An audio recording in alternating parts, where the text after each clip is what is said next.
What's going on, guys? My name is Mr. Hurricane, and the NFL Draft is right around the corner. We've all been reading mock drafts and reading up on the new prospects for the past couple months, and so here is my NFL mock draft for the 2013 NFL Draft, and I'm recording this Tuesday night. I'm going to put it up on Wednesday, the day before the draft, because I'm tired of reading mocks and making changes to my draft. I'm pretty happy with what I got right now, so here it is. Go ahead, rip it apart, do whatever you gotta do in the comment section. I'm making this video. And mind you, this is my second ever mock draft. Last year was my first, and I had just as many picks right as Mike Mayock from NFL Network, like 6 picks. We tied, so I'm trying to beat him this year. We'll see if I can. Anyway, let's get things started. Number 1 overall, the Kansas City Chiefs are on the clock and have been for a couple months, and I have them taking Luke Joeckel, left tackle, out of Texas A&M. With the addition of Alex Smith, it probably means they're not going to go with Geno Smith, and quite frankly, the top prospects in this draft, their offensive and defensive line, and for the other needs the Chiefs have, nobody else fits this spot besides a tackle, and I have them taking Luke Joeckel. Number 2, the Jacksonville Jaguars. There's been a lot of talk that there could be a 1-2-3 tackle spree in the first 3 picks, but I'm not doing that. I have them taking pass rusher Dion Jordan, number 2 overall out of Oregon. They could use an exciting pass rusher on defense, and Dion Jordan is perhaps the best in this class. Number 3, the Oakland Raiders. I don't know what's up with the talk. Maybe this could actually happen, but a lot of people are saying how they're going to take a tackle. Well, not in this mock draft. They lost Tommy Kelly, Richard Seymour, and then Desmond Bryant, the Mr. Mugshot guy. And so, they're going to give up like 1,000,000 rushing yards if they don't get a defensive tackle early, and it's time to fill that hole with one of the top players in this draft. And I can see either Star Lotulelei or Sharrif Floyd, but for the sake of this mock, I'm going Sharrif Floyd at number 3 overall out of Florida. The main concern about Sharrif Floyd is that he's a short-arm guy, but he's powerful, he can be a disruptive force, he's a good inside pass rusher, and I think whether it's Star or Sharrif Floyd in this spot, the guy who's not picked is going to tumble in this draft. You'll see why, how I have it set up here in the upcoming picks. But number 4 now, the Philadelphia Eagles. They have new head coach Chip Kelly, an offensive-minded coach. I'm really excited to see what he wants to do. And I think that Star Lotulelei is a great pick here at number 4. But I'm going to go with Eric Fisher because we saw what happened last year. Michael Vick and all his turnovers. He could be the starting quarterback here once again in Philadelphia. I think you're going to use this top pick if they stay at number 4 to supplement the offense, although Star would be a great addition to this new look 3-4 they're looking to do in Philadelphia, whatever it is they're trying to do. Number 5, let's move on. The Detroit Lions. They could fill in a bunch of major needs with this number 5 overall selection. They worked the Senior Bowl and they coached Ziggy Ansah there, so they have had first-hand look at him, and he's a raw guy. I'm not high on Ezekiel Ansah just because I'm not a big fan of pass rushers, especially the raw ones with less than a year of experience at starting spot, but anyway. I have them taking Lane Johnson. That's 3 left tackles in the first 5 picks. Simply, they lost both their tackles this year. Goddard Cherilus is now in Indianapolis, and Jeff Backus retired. You have to defend your quarterback, Matt Stafford, who isn't the most durable guy. He's had injury problems in the past, so Lane Johnson, great combine, extremely athletic, and if Matt Stafford ever gets hurt, Lane Johnson was once a quarterback, and I'm not being serious about that, it's just a joke, guys. Number 6 overall, let's move on. The Cleveland Browns, I fully select them. There's going to be some trades in the first round. I'm not projecting any because I'm just going to go straight on the list and do 32 picks.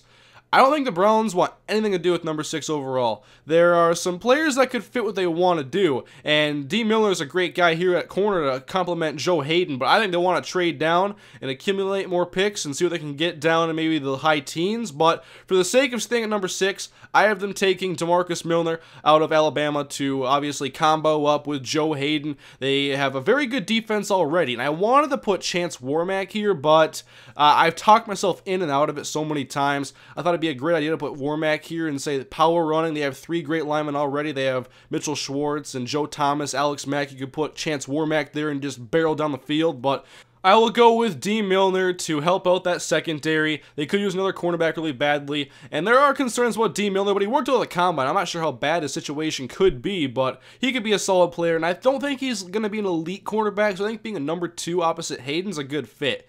Number 7, the Arizona Cardinals, and for them, no tackles. None of the top tackles have fallen to them at number 7 overall. That's how tackle heavy this draft is.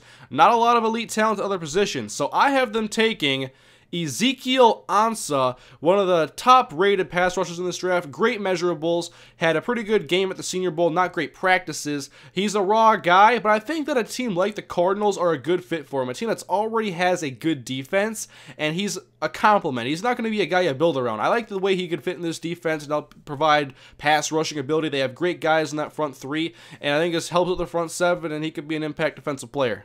But he could also end up being a huge bust. He's a boomer bust type of player, and we'll see what he can produce. Number 8, the Buffalo Bills. Someone's got to pick a quarterback, but for the sake of a 32-pick mock where nobody makes trades, it's too high to take a quarterback. You trade in to the bottom of the first round and try there. There's going to be trades tomorrow. There's going to be trades. It's going to be the way it is. And I've read statements that say that the Bills aren't taking a guard in the first round, but, you know, I'm kind of hard-headed that way. I'm taking Chance Warmack with the Bills' number 8 overall selection. Top guard in this draft. One of the top guards in the past. I don't know how many drafts. He's a great prospect from Alabama. Good downhill run blocker. And I think that, you know, if he's available there and they want to take Ryan Nassib in the second or trade in bottom first, then for sure get him. Chance Warmack can fill in that void that Andy Levitre left with him leaving through free agency. Next, the New York Jets. They need a quarterback too, but number 9 overall? Hell no, not in 2013. They're not taking a quarterback. Who knows? Maybe I'm stupid. They're taking Matt Barkley. But anyway, I have them taking Barkevious Mingo. Finally, last year I think I had him taking Melvin Ingram or Courtney Upshaw or somebody. I'm like, come on, you have to take a pass rushing outside linebacker eventually, and this year it's going to happen. I have Barkevious Mingo here, one of the top pass rushers outside linebacker from LSU. They need someone to sack the quarterback because you don't have Revis back there anymore. Now you have Cromartie Island. Anyway, next up, number 10, the Tennessee Titans. I think they get a very fortunate pick here to fall to them. One of the top guards. I like this guy. I watched him at the Combine quite a bit. Jonathan Cooper, who also offers position versatility. He can play guard, he can play center, and Chris Johnson always says he's only going to be as good as his offensive lineman. They lost Steve Hutchinson. They need a guard, and Jonathan Cooper's a great prospect. And, well, this will help their offensive line big time, I think. And there's not really a whole lot else I want to put here. Not a corner. I'm going to put Jonathan Cooper because he's the best player at this spot, in my opinion. Next, the San Diego Superchargers, and I've read a lot of things. They want Lane Johnson badly. They could trade up with the Eagles to get ahead of the Lions or the Cardinals and get him, but I have them taking the top overall offensive lineman as long as it's not a major reach, and for now, this is a good fit. I have DJ Fluker going to the San Diego Chargers. He's not going to be a left tackle in this league. I watched him at the Combine, and I think he's going to struggle with a lot of the fast elite pass rushers, and at worst case scenario, he may have to move inside to guard, but he's a run blocker, and he can just plow holes. He could be a big bulldozer. And if the Chargers do draft him, he'll be tested early. He has 4 games a year against the likes of Von Miller and Tamba Hali. So, move on. We have number 12, the Miami Dolphins. They definitely spent a lot of money in free agency. They acquired the likes of Mike Wallace. And over the past couple of years, I really like their cornerback tandem. They lost Sean Smith and Vontae Davis. So I think it's time to rebuild there. And there's a very good prospect from Florida State. Xavier Rhodes. He's a press corner. He's got good speed. He could be a number 1 corner perhaps in this league, and I think that going to the Dolphins at number 12 overall is a solid fit and helps out their secondary, although they already did get Brent Grimes. That'd be a solid 1-2 punch right there if Grimes can come back from his injury and play well again. Number 13, the Jets get this pick from the Buccaneers in the Darrelle Revis trade, and I already have them taking Barkevious Mingo. So do they take a quarterback at number 13? I could see that happening, but I'm not doing it. I have them taking Tavon Austin, the explosive playmaker out of West Virginia. A lot of guys love this guy, and I say you love this guy because there's not much else to be wowed at this year. You have Tavon Austin and the raw meat Cordarrelle Patterson as your 2 most explosive offensive threats in this draft. So yes, Tavon Austin's going to be hyped. And there's not very many guys in the NFL already that you can compare him to. He's not as strong or as big as Percy Harvin. He's already 25 pounds less. He's not really a Deshaun Jackson or Dexter McCluster. He's a unique guy, may only be a role player, but he could be a solid underneath target for Mark Sanchez if he's the starter. He could also, the Jets don't have balls here or take Sheldon Richardson, but I think this is going to strengthen their inside pass rush and their overall defense, which I think needs a lot of help if they're going to be a successful team in that NFC South. 15, the New Orleans Saints. They're switching to a 3-4 this year under Rob Ryan, and for a while I wanted them to take Barkevious Mingo, but I have them going at number 9. Ziggy Ansah is gone. And so I'm going to put a guy here who has some medical concerns, but could provide some real explosion off the edge for this pass rush. Jarvis Jones out of Georgia. I've watched this guy play that secondary, the St. Louis Rams, and I have them taking Kenny Vaccaro at number. Cordarrelle does not seem like a Steelers pick. So I'm going to do something that I haven't really seen anybody do. I have them taking Tyler Eifert, tight end out of Notre Dame. I just look at the board, the way it's fallen, and I see, okay, they have Emmanuel Sanders back now, and they also have Antonio Brown. So I'm not going to put a guy like DeAndre Hopkins here, who could be, I think, is the most complete receiver in this draft. I'll have him taking Tyler Eifert. Heath Miller is not getting any younger. They could use that guy to open up the middle of the field, and I just like him more than taking Eddie Lacy here or Cordarrelle Patterson. So Tyler Eifert it is at number 17. 18. Moving on to the Dallas Cowboys. They get an incredible steal here with Missouri defensive tackle Sheldon Richardson. They're moving to a 4-3 defense, and right here, excellent fit for a 4-3 defensive tackle. And he's just too good of a value, I think, to pass up at number 18 overall. Now we have the New York Football Giants. And, of course, they lost Osi Umenyiora. First instinct is pass rusher, but I don't see... I know there's guys like Tank Carradine I could see maybe going here, Bjorn Werner... But they need linebacker help, so I'm going to put Alec Ogletree, who was once a safety in college, got moved to middle linebacker. I think in the NFL he's going to be a 4-3 outside linebacker. And so I can see the Giants placing a gamble on Alec Ogletree. And now we're into the 20s. The Chicago Bears are on the clock. Tyler Eifert's been a popular mock to this spot, but I've been going to the Pittsburgh Steelers, so... Even with the addition of Jermon Bushrod, I still see the need for an offensive lineman because you have so many good pass rushers in the NFC North, and that's 6 games out of your 16-game schedule. So I have them taking Menelik Watson, who could be their right tackle. They've moved Gabe Carimi to guard, and so you put Watson in at right tackle, and that could help suppress some of the pass rushing and also protect Jay Cutler. Now let's move on to number 21, the Cincinnati Bengals, and I have them taking safety Eric Reed. They get a good player to follow them at 21 overall, one of the top safeties available. They really like Eric Reed a lot, and so I just think easy enough, put Eric Reed in the Bengals uniform. However, they could also go with Matt Elam, who's another good safety out of the SEC from Florida. Moving on to the second pick in the first round for the St. Louis Rams. And a lot of people want them to take either Tavon Austin, who's not available at either of their picks in my draft, or Cordarrelle Patterson. But let's learn from history, recent history. Number 33 overall, the St. Louis Rams blow this pick on Brian Quick. See what I did there with the rhyme? But anyway... Time will tell whether Brian Quick was a solid pick there, but for now, it appears that it was a very bad pick. He was an inexperienced, kind of raw guy from Appalachian State, and so why are they going to take a raw, inexperienced Cordarrelle Patterson at number 22? I don't see it happening. I have them taking the top... I think the guy who was the most complete receiver in this draft, DeAndre Hopkins from Clemson. This is the right move in my opinion. And now let's move on to what everyone has been waiting for, my favorite team, the Minnesota Vikings. And one of the reasons why I can't wait till Thursday is so everybody can shut up about the Vikings possibly trading up for Tavon Austin. It's not happening. So, at 23 overall, I have them taking.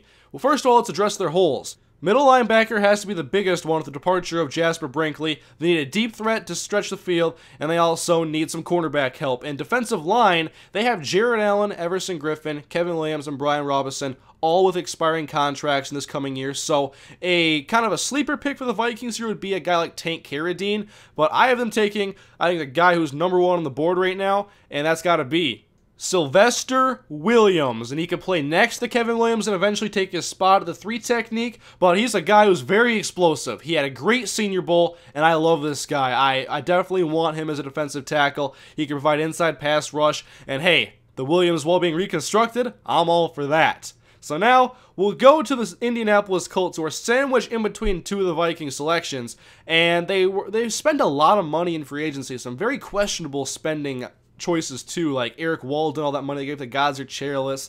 But one thing they can still use is another corner to pair up on the outside with their guy Vontae Davis. And I have them taking Desmond Trufant from Washington. And he's a guy I really like in this draft. It could be a solid man cover corner, and I think it's a good spot for Indy to catch a guy who's fallen in the draft a little bit. So now, back to the Minnesota Vikings. They still need a deep threat at wide receiver. They can use a pass rusher. And of course, the middle linebacker is still staring at them in the face saying, "Fill me, I'm empty." NFL draft, I am confident the Minnesota Vikings will select Manti Te'o. This defense, although I would like some more athleticism, but there's simply not a lot of options in this draft. I hate Packers, and I could see them just simply taking the best guy available, someone that falls. Cordarrelle Patterson's available at this point, which would be a very intriguing option. But that to me is not a Ted Thompson pick, especially with James Jones, Jordy Nelson, and Randall Corn on the cob. So I have them taking a safety, Matt Elam, a guy from Florida. He's fallen this far in my mock draft. I can't let him slide past the Packers. They always go best player available, and I think Matt Elam's a solid pick for this secondary that can help shore up the back end. So now let's move on. The Houston Texans at number 27, and Andre Johnson has said publicly he would love a receiver, and I would love to mock them a receiver. So here you go, Andre Johnson. What do you think?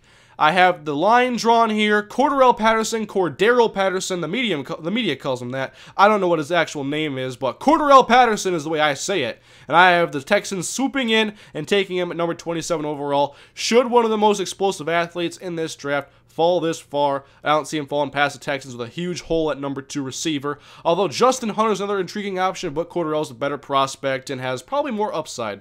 So now we're getting into more of the territory where the good teams say I want to fall back and the bad teams want to trade up to get a quarterback before another bad team trades up to get him. So this could be a place where a lot of trades happen and this is all messed up, but I'm still going with the mock draft hard. Here we go. Denver Broncos. Thanks to Faxgate, they no longer have Elvis Dumervil, so let's replace him here. Cornelius Tank Carradine from Florida State has been soaring up draft boards. Put him across from Von Miller. Let him rush the passer. Let's go, Denver. Take Cornelius Carradine because no safeties have fallen far enough besides that guy from Florida International, Cyprian. And now the New England Patriots, and get this, very uncharacteristically or perhaps on purpose because of a weaker draft class for elite talent, whatever it is, Bill Belichick and the Patriots only have 5 selections, so they have to pick and choose very carefully this year, and I think they could use a safety.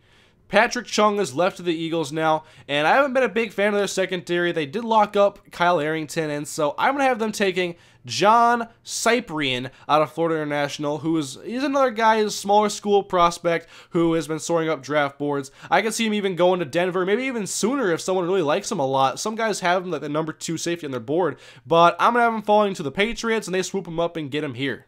And plus, if you look at their roster, they're loaded with some cornerbacks, but at safety, they have Steve Gregory and Adrian Wilson. That's a very old tandem, and I don't think they start the year with that tandem playing. So now, number 30. I wanted to put Desmond Trufant here to please my friends that are Atlanta Falcons fans, but sorry, I had him going to the Indianapolis Colts. So how about a guy, Mayock Fever's been going on, and guys are now putting DJ Hayden up high in the draft, and well, I'm going to have him going in the first round, but I'm going to have him going to the Atlanta Falcons at number 30. Brett Grimes is gone. Asante Samuel will not be around forever, and they need some secondary depth. They could also use a pass rusher here, and I've seen people saying they could trade up for Barkevious Mingo, but I don't think they do. I think they settle for DJ Hayden here at number 30. So now, the Super Bowl matchup. The San Francisco 49ers at 31 overall. I personally think with their 14 picks or whatever it is, they're going to look to trade up and get someone impactful. A guy like a Tavon Austin, perhaps. They have the picks to burn. They don't need to fill their roster with 14 rookies.